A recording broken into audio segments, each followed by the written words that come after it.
moltes persones potser ens estan escoltant i no tenen aquest problema, però potser no són conscients de que tenen aquest problema. El cos s'acaba, bueno, es insensibilitza, no? Ja no és tan sensible, ho vas tolerant, ho vas normalitzant, correcte.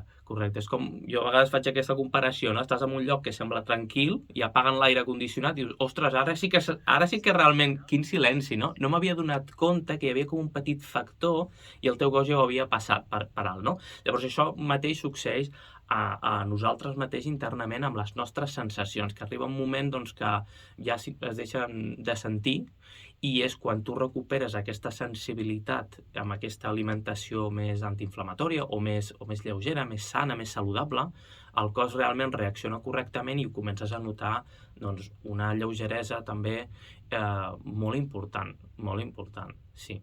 Llavors, bueno, també és important tindre aquest aspecte en compte que potser hi ha persones que pensen que no tenen cap problema i potser no són conscients ja, no?